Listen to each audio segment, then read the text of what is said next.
কিছু মানুষ আছে মানুষের পায়ের উপরে পড়ে পায়ে চুমু খায়, পায়ে সেজদা করে। অসংখ্য জায়গায় দেখেছি নারীরা পীরের পায়ে সেজদা করছে। আমি বললাম ভাই শোনো, হাক্কানি পীরদের আমরা সম্মান করি, হাক্কানি ওলি যারা তাদেরকে আমরা মর্যাদা দিই, হাক্কানি ওলিদের দ্বারাই দিনের কাজ হয়েছে, হাক্কানি পীরদের সোহবতে থাকলে দুনিয়া আখেরাতে কল্যাণ আছে। কিন্তু যে পীরের কাছে নারী সেজদা করে, যে পীরের পায়ে নারীরা পা টেপে, যে পীরের পায়ের উপরে নারীরা গিয়ে মাথা ঠোকে, এটা পীর হলো কি করে? একে পীর কি দেখে বলছেন? কোন কোন জিনিস থেকে আপনি পীর ধরলেন? পীর কোনদিন নারীর সঙ্গে মিশবে? হ্যাঁ, সেজদা দিচ্ছেন। এই কপালটা কার জন্য, কার সামনে নিচু করতে আল্লাহ বলেছেন আপনার জানা নাই? লা তাসজুদু লিশ-শামসি ওয়ালা লিল-কমার ওয়াসজুদু লিল্লাহিল্লাযী খলাকাহুন্না ইন কুনতুম ইয়াহু তা'বুদুন। আল্লাহ বলছে শোনো, ওই সূর্যকে সেজদা করো না, চাঁদকে সেজদা করো না, সেজদা করো তাকে, চাঁদ এবং সূর্যের মালিক যিনি, সেজদা করো তাকে। সুবহানাল্লাহ বলুন। জীবনে কারোর সামনে মাথা নিচু করবেন না। মাথা নিচু করা জাতি মুসলমান নয়, মুশরিক হতে পারে, ইহুদি হতে পারে, খ্রিস্টান হতে পারে, নাসারা হতে পারে, বেঈমান হতে পারে, মাজার পূজারী হতে পারে, কবর পূজারী হতে পারে, পীর পূজারী হতে পারে। যারা প্রকৃত মুসলমান, যারা নবীর উম্মত, সত্যিকারের যারা আল্লাহ প্রেমিক লোক, সত্যিকারের যারা আলেম প্রেমিক লোক, সত্যিকারের যারা কোরআন সুন্নাহ প্রেমিক লোক, তারা আলেমদের সম্মান করে, পীরকে মর্যাদা দেয়, পীরের হাতে হাত দিয়ে মুসাফা করে, কিন্তু সেজদা দেয় না, মাথা নিচু করে না। মাথা শুধু আল্লাহর জন্য নিচু হবে। এই মাথাটা কে দিয়েছেন? কে দিয়েছেন? আল্লাহ। আল্লাহ ছাড়া কারো কাছে মাথা নিচু করা শিরক এবং হারাম। এমনও মাজার আছে আপনাদের কেশপুরে, সেখানে মেয়েরা সেজদা করছে, প্রকাশ্য সেজদা চলছে। আস্তাগফিরুল্লাহিল আযীম। কপাল নিচু করবেন না কারোর সামনে। এই কপাল আর নাক বড় মর্যাদার, বড় সম্মানের। এটা আল্লাহ ছাড়া কোনো মানুষের সামনে নিচু করা শিরক, হারাম, ঈমান চলে যাবে, সঙ্গে সঙ্গে বেঈমান হয়ে যাবে। আল্লাহ বরদাস্ত করবেন। আল্লাহ, আপনি মদ খেয়েছেন, আল্লাহ ইচ্ছা করলে ক্ষমা করতে পারে, শাস্তি দিতে পারে। সুদ খেয়েছেন, তওবা করলে আল্লাহ মাফ করে দিতে পারে। জিনা করেছেন, মাফ করে দিতে পারে। ইভেন মানুষ খুন করেছে, আল্লাহ আপনাকে ইচ্ছা করলে ক্ষমা করতে পারে। আপনি জুয়া খেলেছেন, আল্লাহ ইচ্ছা করলে ক্ষমা করতে পারে। আপনি ডাকাতি করেছেন, আল্লাহ ইচ্ছা করলে ক্ষমা করতে পারে। ইয়াগফিরু লিমান ইয়াশা ওয়া ইয়াযিবু মান ইয়াশা। ইচ্ছা করলে তিনি ক্ষমা করতে পারেন, ইচ্ছা করলে আযাব দিতে পারেন। কিন্তু ওই পাপটা আল্লাহ ক্ষমা করবেন না যে মসজিদ ছেড়ে, আল্লাহর ঘর ছেড়ে কোনো কবর, কোনো মাজারে গিয়ে আর মাথা নিচু করবেন। কিসের জন্য, কোন দুঃখে মাথা নিচু করবেন ভাই? সেজদাকার আল্লাহর, বলে সেজদাকার আল্লাহর। ওয়ামান আদাল্লু মিম্মান ইয়াদউ মিন দুনিল্লাহি মান লা ইস্তাজিবু লাহু ইলা ইয়াউমিল কিয়ামাতি ওয়া হুম আন দুআইহিম গাফিলুন। 26 নম্বর পারা, প্রথম নম্বর পৃষ্ঠা, 6 নম্বর লাইনে 4 নম্বর আয়াত, সূরা আহকাফ। কোরআন শোনাচ্ছে, তার চাইতে বড় গোমরাহ, তার চাইতে বড় পথভ্রষ্ট। আচ্ছা, আমি এগুলো গল্প বলছি বলে মনে হচ্ছে তাই নাকি? হ্যাঁ, আমি যদি ভুল বলি আলেমরা বসে আছেন, ভাব করে ধরবে। কি ভাই শুনছেন? হ্যাঁ, আলেমরা ধরে দেবে যে আপনি ভুল কথা বলছেন। ইমানের কথা হচ্ছে এগুলো, আপনার ইমান যাতে নষ্ট না হয়। মদ খেয়েছেন, সুদ খেয়েছেন, জিনা করেছেন, অনেক কিছু করেছেন, মাফ করে দিতে পারেন কে? আল্লাহ। একটাই পাপ ক্ষমার অযোগ্য, ওটা ক্ষমা করবেন না, ওটা ক্ষমা হবে না। সেই পাপটা হচ্ছে ওই আল্লাহর সমকক্ষ মনে করে কারোর সামনে মাথা নিচু করা, আল্লাহকে আল্লাহর ক্ষমতার অধিকারী মনে করে কারোর সামনে সেজদা দেওয়া, আল্লাহর ক্ষমতার সঙ্গে পার্টিসিপেট মনে করে কারোর কাছে হাত তুলে কাঁদা, আল্লাহর যে ক্ষমতা আছে তিনি কারোর ক্ষমতার ভাগ দিয়েছেন এই মনে করে মনে দুঃখ কষ্ট পৃথিবীর কোন গায়রুল্লাহর কাছে বলা, এইটা আল্লাহ ক্ষমা করবেন না। এই পাপ থেকে বেঁচে থাকবে, বলুন ইনশাআল্লাহ। ওমান আদাল্লু মিম্মান ইয়াদউ মিন দুনিল্লাহ। আল্লাহ বলছেন তার চাইতে বড় গোমরা, তার চাইতে বড় পথভ্রষ্ট কে আর আছে বলো? কোন ব্যক্তি, যে ব্যক্তি আল্লাহ ছেড়ে অন্য কারোর কাছে ফরিয়াদ করে, অন্য কারোর কাছে হাত তোলে, মনের দুঃখ কষ্ট হলে আগে সকলে আল্লাহকে বলবো, বলুন ইনশাআল্লাহ। আল্লাহ ছাড়া কাউকে বলো না, কারোর কাছে কেঁদো না। কোরআন শোনাচ্ছে তুমি যদি কিয়ামত পর্যন্ত কোন কবরে কোন ব্যক্তির কাছে ডাকো, কোন কবরের কাছে কোন সেজদা দিয়ে সেখানে মান্নত করে সেখানে মাথা যদি ঠুকতে থাকো, আল্লাহ বলছে কিয়ামত পর্যন্ত তোমার ডাকে তারা সাড়া দেবে না, কারণ তোমার দোয়া সম্পর্কে তারা গাফেল। তারা গাফেল। যিনি কবরে আছেন তিনি যদি সত্যি আল্লাহর ওলি হন, তিনি জান্নাতের সুখে শান্তিতে আরামে ঘুমাচ্ছেন, সুবহানাল্লাহ বলেন। আর আপনি ডিস্টার্ব করছেন কি? একটা লোক ঘুমাচ্ছে, ডিস্টার্ব হচ্ছে না? ডিস্টার্ব করছেন কেন? কবর কাছে কেন ডিস্টার্ব করছেন? জিয়ারাত করুন, আসসালামু আলাইকুম ইয়া আহলাল কুবুর, সওয়াব পাবেন, সওয়াব পাবেন। ঠিক আছে? এখানে জলসা হচ্ছে, কিরকম ফ্রি ফায়ার আওয়াজ আসছে, শুনতে পাচ্ছেন? শুনতে পাচ্ছেন? ফ্রি ফায়ার আওয়াজ আসছে, শুনতে পাচ্ছেন? আওয়াজ শুনতে পাচ্ছেন? মানে শয়তান বেঁচে আছে। শয়তান দেখছে প্যান্ডেলের ভিতরে ঢুকতে পারবো না, বাইরে থেকে ফায়ার করি। কি বুঝলেন? এখনো মালকানে আওয়াজ আসছে, বুঝতে পারছেন না যে কার বলছে। কারণ এখন তো আর মানুষ নাই, মানুষ জানোয়ার। কান থেকে যারা কানে আওয়াজ শোনে না, চোখ থেকে যারা চোখ থেকে দেখে না, অন্তর থেকে যারা ভাবনা চিন্তা করে না, ওরা মানুষ না, ওরা জানোয়ার। আরে ভাই বলছেন না কেন? ওরা কি শুধু জানোয়ার? জানোয়ারের চাইতে আরো খারাপ। আমার কথা নয়, 9 নম্বর পারা 13 নম্বর পৃষ্ঠা 1 নম্বর লাইন 179, সূরার নাম আরাফ, কোরআন। আল্লাহ বলছে শোনো, ওয়ালা কদ জারাআনা, একটু জানোয়ার সম্পর্কে দু চারটে চিনি দি। জানোয়ার কারা ভাই শুনছেন? জানোয়ার, একটু জানোয়ার চিনে রাখুন। ওয়ালা কদ জারাআনা লি জাহান্নামা কাসীরাম মিনাল জিন্নি ওয়াল ইনস লাহুম কুলুবুল লা ইয়াফকাহুনা বিহা ওয়া লাহুম আইনুন লা ইবসিরুনা বিহা ওয়া লাহুম আযানুন লা ইয়াসমাউনা বিহা উলাইকা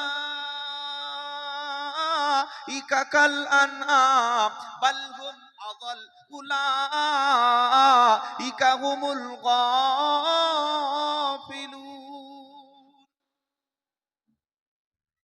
আল্লাহ এমনি এমনি জানোয়ার মানুষকে বলে নাই, আখলাক মানুষের চরিত্র দেখে বলেছে। আমরা আমাদের সন্তানকে মানুষ করতে ব্যর্থ হচ্ছি কোন কারণে? কোন কারণে আমার সন্তানগুলো আজকে জানোয়ারের মতো হয়ে গেছে? সমাজের দিকে তাকান, জানোয়ার চোখে দেখতে পাবেন, গরুও লজ্জা পাবে, ছাগলে লজ্জা পাবে, কুকুরেও লজ্জা পাবে। আর জানোয়ারের জন্যই, এই মানুষ রূপী জানোয়ারের জন্যই জাহান্নাম বানিয়েছে, মানুষের জন্য জাহান্নাম। কি বলছেন? ওয়ালা কদ্দারানা লিজাহান্নামা কাসীরাম মিনাল জিন্নি ওয়াল ইনস, অবশ্যই অবশ্যই আমি আল্লাহ মানুষ এবং জিনদের মধ্য থেকে বিশাল একটা সংখ্যক, বিশাল একটা পপুলেশন, তাদের জন্যই জাহান্নাম বানিয়েছি। আচ্ছা, মানুষের দয়া বেশি না আল্লাহর দয়া বেশি বলুন? এরকম কোন মা আছে পৃথিবীতে, বাবা আছে যে সন্তানকে ধরে আর আগুনে ফেলে দেবে? আছে? কোনোদিন পাবেন না। মা যতই খারাপ হোক, চরিত্রহীন, লম্পট, পতিতা, দেহ ব্যবসায়ী মা, দেহ ব্যবসা করছে কিন্তু সন্তানকে ভালো স্কুলে পড়াচ্ছে। কি ভাই আছে না ভাই? যারা কমিটি আছে, এই কারা ফ্রি ফায়ার খেলছে, ওরা তো জানোয়ার পর্যায়ে পড়ে গেছে, একটু মানা করুন। ওরা আমার আওয়াজ বুঝতে পারছে না, কিছু বলবেন না, ভালোবাসে ওদের, একটু হয় বাড়ি চলে যেতে বলবেন, ওরা বুঝতে পারছে না। হ্যাঁ, তো আনামের পর্যায়ে পড়ে গেছে, আর কি বলবো বলুন? শুনুন, আমার দিকে লক্ষ্য রাখুন। মা যত চরিত্রহীন হোক না কেন, ভাই আমার দিকে লক্ষ্য রাখুন, মা যত চরিত্রহীনা হোক না কেন, মা দেহ ব্যবসায়ের খাতায় নাম লিখিয়েছে, মা পতিতালয়ের খাতায় নাম লিখিয়ে দিয়েছে, কিন্তু সন্তানদের ভবিষ্যৎ করে যাচ্ছে। ভাই শুনছেন? সন্তানদের লেখাপড়া শেখাচ্ছে, এরকম মা আছে। সন্তানদের লেখাপড়া শেখাচ্ছে, কিন্তু মা দেহ ব্যবসায়ী আছে না? পৃথিবীতে চরিত্রহীন লম্পট মা হলেও সন্তানকে আগুনে ছুঁড়ে ফেলার মতো এরকম খারাপ কাজ মা কোনোদিন করতে পারে না। এই মায়ের যে মোহাব্বত, ভালোবাসা, প্রেম, প্রীতি, এই মায়ের ভালোবাসা, মোহাব্বত, প্রেম, প্রীতির চাইতে রবের ভালোবাসা, রবের মোহাব্বত, রবের তার বান্দার প্রতি করুণা কত গুণ জানেন? সারা পৃথিবীতে যত প্রেম বলতে আছে, ভালোবাসা নামের যা কিছু আছে, মোহাব্বত নামের যা কিছু আছে, 100-র মধ্যে 1 ভাগ এগুলি আল্লাহ আদম আলাইহিস সালাম থেকে আজ পর্যন্ত, আজ থেকে কিয়ামত পর্যন্ত মানুষের মধ্যে, জিনদের মধ্যে, ইনসানের মধ্যে, হায়ানের মধ্যে, সবার মধ্যে আল্লাহ ডিস্ট্রিবিউট করে দিয়েছে। গোটা পৃথিবীর মানুষের মধ্যে স্ত্রীকে যত ভালোবাসেন, সন্তানকে যত ভালোবাসেন, মা তার সন্তানকে, সন্তান তার বাবাকে, ভালোবাসা প্রেম প্রীতি বলতে যা কিছু বোঝায়, 1 ভাগ ভালোবাসা আল্লাহ পৃথিবীর সব প্রাণীর মধ্যে ছড়িয়ে দিয়েছে। আর 99 ভাগ ভালোবাসা ওই রবের কাছে বান্দার জন্য মজুত আছে। এত ভালোবাসা যার, তিনি তার বান্দাকে আগুনে পোড়াবেন? তিনি তার বান্দাকে আগুনে পোড়াবেন? একবার একটা যুদ্ধবন্দী একজন মহিলা আসলেন মুহাম্মদ সাল্লাল্লাহু আলাইহি ওয়াসাল্লামের কাছে, যুদ্ধবন্দী ধরে আনা হলো। আর ওই মেয়েটা তার হারানো বাচ্চা খুঁজে পাচ্ছে না, খুব খুঁজছে যে আমার বাচ্চা কই, বাচ্চা কই, কোথায় বাচ্চা গেল। হঠাৎ করে এমন সময় দেখতে পেল বাচ্চাটা অন্য একজনের কোলে কাঁদছে, ছুটে গিয়ে বাচ্চাকে টেনে নিয়ে বলল আমার বাচ্চা আমার কোলে দাও। আল্লাহর নবী সাল্লাল্লাহু আলাইহি ওয়াসাল্লাম বললেন, দেখেছো ও সাহাবারা, দেখেছো এই মহিলাটি তার বাচ্চাকে হারিয়ে কেমন পাগল হয়ে গেছিল। একে যদি বলা হয় বাচ্চাকে আগুনে ছুঁড়ে ফেলো, পারবে না, কোনোদিন ফেলতে পারবে না। মা তার বাচ্চাকে যতটা না ভালোবাসে, রব তার বান্দাকে তার 99 গুণ 100 গুণ বেশি ভালোবাসে। সুবহানাল্লাহ বলুন। সেই রব এমনি এমনি জাহান্নামে দেবে, সেই রব এমনি এমনি পড়াবে? কি ভাই শুনছেন? এমনি এমনি নয়। কখন পড়াবে জানেন? তার 3টে কারণ বলে দিয়েছে। কখন? লাহুম কুলুবুল্লা ইয়াফকাহুনা বিহা ওয়া লাহুম আইনুনুল্লা ইবসিরুনা বিহা ওয়া লাহুম আদানুল্লা ইয়াসমাউনা বিহা। বিশাল বড় শরীর আছে, অন্তরে তার অন্তর আছে, মন আছে, মেধা আছে, প্রজ্ঞা আছে, চিন্তা আছে, হিকমত আছে, দিল আছে, কলব রয়েছে। সব থাকার পরে মালিকের চিন্তা যার মনে নাই, মালিকের ভাবনা যার মনের মধ্যে হলো না, মালিক সম্পর্কে যার মনে কোনো ফিকির নাই, মালিক সম্পর্কে যে গবেষণা করলো না, মালিকের চিন্তা যার মনের মধ্যে থাকলো না, অমন ব্যক্তিকে মালিক কখনো মানুষ বলে মানে না। চোখ দিয়েছি, আসমান দেখে, জমিন দেখে, চাঁদ দেখে, সূর্য দেখে, ভালো দেখে, খারাপ দেখে, আলো দেখে, অন্ধকার দেখে, পৃথিবীর সব খবর দেখে, ইন্টারনেট দেখে, গুগল দেখে, চ্যাট জিপিটি দেখে, ভালো মন্দ সব তথ্যগুলো ভেরিফিকেশন করে, পৃথিবীর প্রত্যেকটি হিসাব রাখে, কোন দেশে কি হচ্ছে সবকিছু খবর রাখে, সবকিছু চোখ দিয়ে দেখতে পায়। কিন্তু রবের সৃষ্টি চোখ দিয়ে দেখে রবকে স্বীকার করতে চায় না। দেখেও যারা দেখে না, কোরআন বলছে ওরা মানুষ না। যাদের কান আছে, কান থেকে কেউ ডাকলো সেদিকে ছুটে চলে গেল, কেউ ইশারা করলো ছুটে চলে গেল, কানের মধ্যে ছোট্ট একটা পাশ থেকে কেউ ডাকলো তার দিকে সাড়া দিল। রবের আওয়াজ, রবের আজানের শব্দ মাইক দিয়ে কানে 5 দোকানে 10 বার করে ডাকা হলো, হাইয়া আলা সালাহ। গোলাম যখন ওই রবের ডাক শুনে মসজিদে গেল না, আল্লাহ বলছে এমন গোলাম আর মানুষ না, ও তো জানোয়ার। উলাইকা কাল আনআম, ও হচ্ছে চতুষ্পদ, ও হলো জানোয়ার। চোখ থাকতে যে দেখলো না, কান থাকতে যে রবকে চিনলো না, অন্তর থেকে রবকে যে ভাবলো না, ও হলো জানোয়ার। জানোয়ার শুধু আল্লাহ বললেন না, আল্লাহ বললেন বালহুম আযাল, বরং জানোয়ারের চাইতে আরো নিকৃষ্ট। আপনি কুকুর পুষে দেখুন, যদি শরিয়াতে কুকুর পোষা ঠিক নয় কোনো কারণ ছাড়া, একটা কুকুরকে আপনি ভালো করে খাওয়াবেন, খাইয়ে এক মেরে পা ভেঙে দিয়েছে, হেউ হেউ করতে করতে অনেক দূর চলে গেছে, যেহেতু আপনি মালিক তাকে মেরেছেন, আবার কাছে গিয়ে ডাকুন, আয় বাবা আয়। ওই খোঁড়া পা দিয়ে আপনার কাছে এসে বলবে আই এম এক্সট্রিমলি সরি, দুঃখ প্রকাশ করবে, অথচ ভুল আপনি করেছেন। কুকুর তার মালিককে চেনে, মুসলমান মালিককে চিনতে পারে? মুসলমান তার মালিকের ভুলে গেছে অনেক আগে। আমি প্রথমেই বসে সেই কথা বলেছি, মুসলমান মালিককে ভুলে গেছে, মালিককে চিনতে পারছে না, রব চিনতে পারছে না, রবের থেকে সম্পর্ক দূরে। আল্লাহর ঘর মসজিদ, আসুন সম্পর্ক তৈরি করুন, রবের কাছে কথা বলুন। কেন আমরা আজকের আল্লাহর অবাধ্য হব? চোখ থেকে যে দেখলো না, কান থেকে যে শুনলো না, অন্তর থেকে যে ভাবলো না, ওকে আর মানুষ বলে সার্টিফাই করবেন না। যেদিন সন্তান বড় হলো, মায়ের কোলে দুধ ছেড়ে দিল, মায়ের বিছানা থেকে আলাদা হয়ে গেল, সুন্দর একটা বিবি পেল, সেদিন মাকেই ভুলে গেল। তো জানোয়ার, জানোয়ার না হলে মাকে কোনোদিন ভোলে? যে ইনকাম করে নিজে সংসার চালায়, বাপকে একটা টাকাও দেয় না, এরকম ভালো মানুষ কেশপুরে নাই, আমাদের 24 পরগনায় আছে। কি ভাই, এই যে আলেম ওলামারা বসে আছে, জিজ্ঞাসা করুন, যে বেতন মসজিদ থেকে দেওয়া হয় তার ভিতর থেকে আলেম ওলামারা আগে মায়ের হাতে বাপের হাতে কিছু না কিছু তাদের সংসারে খরচ দেয়, চিকিৎসা দেয়, টাকা দেয়। এমনও শিক্ষিত গাধা আছে, শিক্ষিত গাধা, English honours, English teacher, high স্কুলের ডিপার্টমেন্টে অনেক বড় একজন শিক্ষক, অনেক পপুলারিটি, ইংলিশে ভালো লেকচারও দিতে পারে, খুব ভালো ইংলিশ বুঝতে পারে, কিন্তু মায়ের কষ্টটা বুঝতে পারে না, বাপের কষ্ট বুঝতে পারে না। এমন শিক্ষক আছে। বিশাল বড় সায়েন্সের টিচার, সায়েন্স, বড় সায়েন্টিস্ট, সায়েন্টিফিক সমস্ত জ্ঞান তার কাছে টন টন টন টন করছে, সব বোঝে, কিন্তু মায়ের বিছানায় পড়ে আছে, এই কষ্টটুকু তার মনের মধ্যে রিয়াক্ট করে না। মা বিছানায় শুয়ে ডাকলে সায়েন্সের টিচারের কানে আওয়াজটা যায় না, সায়েন্সের টিচার। কিন্তু মানুষ এইরকম অমানুষে আজকের গোটা সভ্যতা ভরে গেছে। কার কাছে আপনি কি বলবেন? আগে রাস্তা একটা মানুষ বিপদে পড়লে মানুষ হিন্দু মুসলমান দেখতো না, পুরুষ নারী দেখতো না, কোন দল বাড়ি কোথায় দেখতো না, আগে হাত ধরে তোল তোল তোল, আগে হসপিটালে নিয়ে যায়, দেখ দেখ কি হয়েছে দেখ। আর এখন ছবি তোল ছবি তোল ছবি।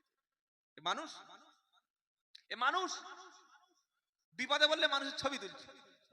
একটা গাড়ি উল্টে পুকুরে পড়ে গেছে, গাড়ির গ্লাস থেকে 3 জন বাড়াতে পারে নাই, হাবুডুবু করছে, সাঁতার জানে না, ছবি তুলছে। এ মানুষ, বলুন এটা মানুষের মধ্যে পড়ে? ছেলের বিয়ে দিতে গেছে, বরযাত্রী 200 জন খেয়ে এসছে, হারামের খাওয়া, যেতে বলেছে 120, 100, 200 জন চলে গেছে। আর 1 বছর পরে বিবির পেটে বাচ্চা আসছে, হসপিটালে বলেছে A+ রক্ত লাগবে, এই O নেগেটিভ রক্ত লাগবে। রক্তই দেওয়ার লোক আর খুঁজে পাচ্ছে না, তাহলে 200 জন কাকে খাওয়ালেন? যার কাছে ফোন করছে আমি ব্যস্ত, আমি রক্ত দিতে পারবো না। তো মানুষ কই রে ভাই? মানুষটা সমাজে কই?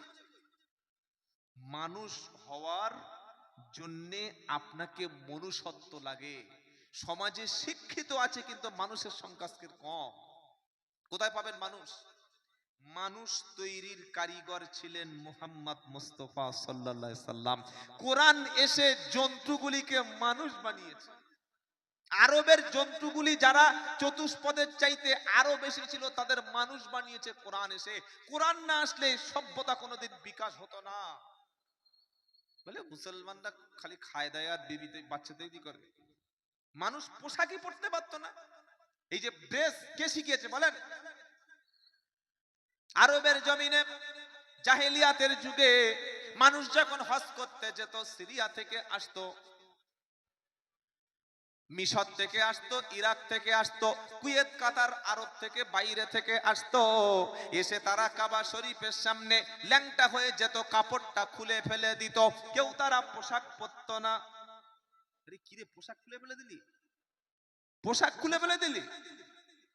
তখন তারা কি বলতে জানেন? যে পোশাক পরে স্বামী স্ত্রী একসঙ্গে থেকেছি, যে পোশাক পরে পেশাব পায়খানায় গিয়েছি, যে পোশাক পরে খেয়েছি, আকাম কুকাম কত কাজ করেছি, ওই পোশাক পরে কাবা শরীফ তওয়াফ করব, বরং পোশাকই পরলাম না। অসভ্য। এ সম্পর্কে কোরআনে আয়াত আছে, ওয়া ইদা ফাআলু ফাহিশাতান ক্বালু ওয়াজাদনা আলাইহি আবাআনা ওয়াল্লাহু আমারানা বিহা কুল ইন্নাল্লাহা লা ইয়া'মুরু বিল ফাহশা আতাকুলুনা আলাল্লাহি মা লা তাফতালামুন। পারা নাম্বার 8, পৃষ্ঠা নাম্বার 12, লাইন নাম্বার 13, আয়াত নাম্বার 26, সূরার নাম সূরা আরাফ। আল্লাহ বলছেন ওয়াইদা ফাআলু ফাহিশাতান ক্বালু ওয়াজাদনা, যখন তারা অশ্লীল কাজ করে, এরকম ফাহিশ কাজ করে, নোংরা কাজ যখন তারা করে, তখন তারা বলে আমার বাপকে, আমার দাদাকে, 14 পুরুষকে এই নোংরামি করতে দেখেছি, কাবা শরীফের সামনে সে পোশাকটা খুলতে দেখেছি। আরে আরবের মানুষ তো জানো ছিল, মানুষ ছিল না। এই কোরআন এসে তাদেরকে মানুষ বানালো। কোরআন তাদের নবী ইসলাম জিজ্ঞাসা করলো, পোশাকগুলো কেন খুলে ল্যাংটা হচ্ছে বলো? তখন তারা বলল, বাপ দাদাকে করতে দেখেছি। আর 2 নম্বর ওয়াজাহাত পেশ করতো, তারা বলতো ইন্নাল্লাহা, তারা বলতো আল্লাহ পাক এটা আমাদের আদেশ দিয়েছেন। কোরআন শোনাচ্ছেন ইন্নাল্লাহা লা ইয়া'মুরু, আল্লাহ কখনো এমন অশ্লীলতার আদেশ দিতে পারে না। ইসলাম এসে বলছে, এই বেটা ছেলে, নাভি থেকে হাঁটু ঢাকো, নাভি থেকে হাঁটু ঢেকে রাখাটা ফরজ। তুমি বলছো আমি অনেক শিক্ষিত, graduation, MA, double MA, BEd, DElEd, ইডিএট, তো হাফ প্যান্ট পরে ঘুরছো কেন? তুমি বিএড, ডিএড না ইডিএট কোনটা? যদি মুসলমান হতো হাফ প্যান্ট কেন? যে ছেলে ভাবির সামনে, বড় বড় বোনের সামনে হাফ প্যান্ট পরে ঘোরে, আর যে মেয়ে শিক্ষিতা মেয়ে, অনেক এডুকেটেড মেয়ে বুকে ওন্না ছাড়া ঘোরে, এই দুটো কি মানুষের মধ্যে পড়ে? বলুন। ভাবি, চাচি, মা, খালা, তাদের সামনে হাফ প্যান্ট, এ তো অসভ্য। অসভ্য ন্যাংটায় তো আছে, কি মানুষ কবে হলো এটা আবার? এ নাকি শিক্ষিত? এটা যদি শিক্ষিত হয়, এটা যদি এডুকেটেড হয়, এটা যদি সিভিলাইজড হয়, এটা যদি আধুনিক হয়, এটা যদি মডার্ন হয়, এটা যদি আপডেট হয়, তাহলে পশুর চাইতে আপডেট আর কে আছে ভাই? হ্যাঁ, ইসলাম সভ্য শিখিয়েছে, আগে পোশাক পরতে শেখো, আগে তুমি পোশাক পরো, তোমার লজ্জাস্থান ঢাকো। ইসলাম শিখিয়েছে হাফ প্যান্ট পরো না, এটা সভ্য সমাজের কাজ নয়। জিন্সের প্যান্ট পরেছেন, কিন্তু ফাটা কেন? ছিললেন কেন? কোন দুঃখে ছিললেন? মনের দুঃখে?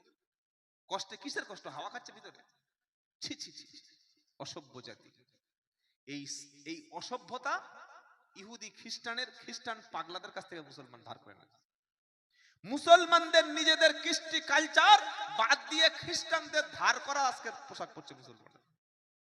খ্রিস্টানদের পোশাক প্যান্ট পরা হারাম নয়, কোন মুফতি হারাম কোনোদিন বলবে না প্যান্ট পরা হারাম। আপনি গাঁটের উপরে পরুন, একটু ঢিলে ঢালা পরুন, হারাম নয়। কিন্তু আপনি যে প্যান্ট পরেছেন ওটা তো হারামের ডবল হারাম। তো পায়ের গাঁটের নিচে যে ছেলে পোশাক পরে এমনি তো জাহান্নামে চলেই গেছে, ওর পা তো এমনি জাহান্নামে আগুনে পা বাড়ি দিয়ে বসে আছে। পায়ের গাঁটের নিচে পোশাক পরা হারাম। স্কিন টাইট পোশাক পরেছেন ওটা হারাম। আপনি উরুর কাছে, এই কোমরের নিচে উরুর কাছে ছিঁড়ে ফাটিয়ে আপনার কি ভিতরে আছে সব দেখাচ্ছেন, এটাই তো হারাম। এটা টাকা দিয়ে হারাম কিনেছেন। আর মেয়ের গেঞ্জি কিনে দিয়েছে, ওন্না কিনে দেয়নি। এত পয়সার অভাব মুসলমান। এটা কাদের অভাব? যাদের পয়সা বেশি। গরিবের এরকম কাজ করেন। গরিবের বউ মাথায় কাপড় থাকে, গরিবের মেয়ে বুকে ওন্না দেয়, গরিবের মেয়ে মাথায় কাপড় দেয়, গরিবের বউ রাস্তায় বাড়লে হিজাব করে। আর বড় লোক, পয়সাওয়ালা, শিক্ষিত, এডুকেটেড, হাই স্কুলের মাস্টার, একজন প্রফেসর, একজন ইংলিশ বড় শিক্ষিত, তার বউ জীবনে বুকে কাপড় নেই, তার মেয়ের কোনদিন মাথায় ওন্না নাই। এত ফকির, এত অসভ্য। আপনি বলুন, বলেন চোখ খারাপ করেন, চোখ খারাপ করেন, চোখ নীতি করতে পারছো না? আল্লাহ তোমাকে বলেছে তুমি ল্যাংটা হয়ে সমাজে বার হও, এটাই তোমাকে শিখিয়েছে। ইসলাম এসেছিল বলে পোশাক পরতে পাচ্ছেন, তা না হলে উলঙ্গই থেকে যেতেন। কত যেন মাথা থাকে। তাই বাচ্চা বয়স, ছোট্ট বয়স থেকে যে পোশাক পরলে আপনাকে সভ্য ভদ্র লাগে, সেই পোশাকটা তাকে যেন পরতে বলবেন। মনে থাকবে ইনশাআল্লাহ। মেয়েকে বলুন যে মাথা ঢেকে দোকানে যাবে, মাথা ঢেকে টিউশনে যাবে, মাথা ঢেকে স্কুলে যাবে, মাথা ঢেকে কলেজে যাবে। বৌমাকে বলুন, বৌমা তোমার দেওর এসছে, তোমার স্বামীর ছোট ভাই এসছে, তোমার বোনাই এসছে, তোমার অন্য একটা আত্মীয় এসছে, ঘরের ভিতরে চলে যাও, মাথাটা ঢেকে নাও, মুখটা ঢেকে নাও, গলাটা ঢেকে নাও, মাথায় ওড়না দাও। এটা বলতে পারবেন? আজান হচ্ছে সঙ্গে সঙ্গে কে বলেছে ফতোয়া? কোন মুফতি সাহেব দিয়েছে আজানের সময় মাথায় কাপড় দিয়েছেন? আজানের সময় দিতে হবে আর বাদ বাকি সময় খোলা কে বললো? ইসলাম এরকম বলেছে নাকি? আপনার কেন ভুলভাল কাজ করছেন? একটা নারীর সবচাইতে আসল নারীর মধ্যে সবচাইতে মূল্যবান সম্পদ হচ্ছে তার সতীত্ব, তার সম্ভ্রম, তার ইজ্জত। ইজ্জত চলে গেল, সতীত্ব চলে গেল, তার লজ্জা চলে গেল, হায়া চলে গেল, ওই নারীর 4 পয়সা দাম নাই। মেয়েদের হায়া বলতে আজকে কিছু আছে? হায়া বলতে কিছু আছে মেয়েদের? হায়া শরম থাকলে বন্ধন অফিসে নাম লেখায়, মহিলা সমিতিতে নাম লেখায়। হায়া শরম থাকলে বিয়ে বাড়িতে ব্লাউজ লোক, বাইরের লোক দেখতে পায়। আমার বউর ব্লাউজ বাইরের লোক দেখতে পাবে, মৌলানা সাহেবের বউ ব্লাউজ বাইরের লোক দেখতে পাবে, মুফতি সাহেবের স্ত্রীর ব্লাউজ বাইরের লোক চিনতে পাবে। আমি আমি এমন লেখাপড়া শিখেছি, বিয়ে বাড়িতে আমার বউকে নিয়ে গেছি, ওই এমন কাপড় পরিয়ে ব্লাউজ পর্যন্ত হলুদ ডিজাইন, বলে দিচ্ছে, সব সব বলে দিচ্ছে। ছি ছি ছি ছি ছি। হারাম, জায়েজ না। যুগটা হচ্ছে ফিতনার জামানা। আমি আব্দুল্লাহ জুবায়ের, তাই আমি অনেক আগে থেকে আমি বিয়ে বাড়িতে যাই না। একান্ত খুব রিলেটেড হলে সেটা আলাদা, বিয়ে বাড়িতে আমি বয়কট করে দিয়েছি। কোন বিয়ে বাড়ি আপনি যাবেন বলুন? কোন বিয়ে বাড়িতে আপনি খাবেন? কার বাড়ি, কোন বাড়ি যাবেন? অসভ্য, নোংরামি, মুসলমান পরিবেশ। একটা মুসলিম মা বোন কতটুকু হেফাজতের সঙ্গে চলতে হয় জানেন? জানেন কতটুকু হেফাজত চলতে হয়? এই জাতি তো সেই জাতি যে জাতির পেটে গর্ভে ধারণ করেছে উমর ফারুক, সালাউদ্দিন আইয়ুবী রহমতুল্লাহ আলাইহি, বিশ্বের শ্রেষ্ঠ বীর ধারণ করেছে পেটে। আজকে সে বীর আর নাই, কাপুরুষ। মুসলমানের মধ্যে কাপুরুষ। মাকে ভাত দেয় না, বাপকে ভাত দেয় না, মায়ের সামনে নোংরামি করছে, বাপের সামনে নোংরামি করছে। আর নিজেদের মধ্যে এমন অসভ্যতা এসে গেছে, শুধু অসভ্যতা নয়, এই অসভ্যতাকে সোশ্যাল মিডিয়ায় ঢুকে দিয়েছে। ভাই শুনছেন আপনারা? আপনি বার করুন, এমনও মহিলা আছে পাড়ার মধ্যে যারা সোশ্যাল মিডিয়ায় নাচে, যারা টিকটক ভিডিও করে, যারা রিলস ভিডিও বানায়, লক্ষ লক্ষ লক্ষ ভিউ হয়, আর এর থেকে ডলার ইনকাম করে, টাকা ইনকাম করে, নাচে। ছি ছি ছি ছি ছি ছি। আস্তাগফিরুল্লাহিল আযীম। গজব এমনি এমনি আসেনি। তাই মা বোন, আপনার স্ত্রী, আপনার কন্যা, এগুলি হচ্ছে দুনিয়া কুল্লুহা মাতা ওয়া খায়রুল মাতাঈদ দুনিয়াল মারআতু সালিহা। পৃথিবীর সবচাইতে মূল্যবান সম্পদ হলো ইসলামের দৃষ্টিতে একজন সতী, একজন পরেজগার, একজন মুত্তাকি, একজন খোদাভীরু নারী। বলুন সুবহানাল্লাহ। এর মর্যাদা সবচাইতে বেশি। একটা নারীর মর্যাদা, সম্মান ইসলামের সবচাইতে বেশি দিয়েছে। কে বলেছে ইসলাম নারীকে ছোট করেছে? কে বলল?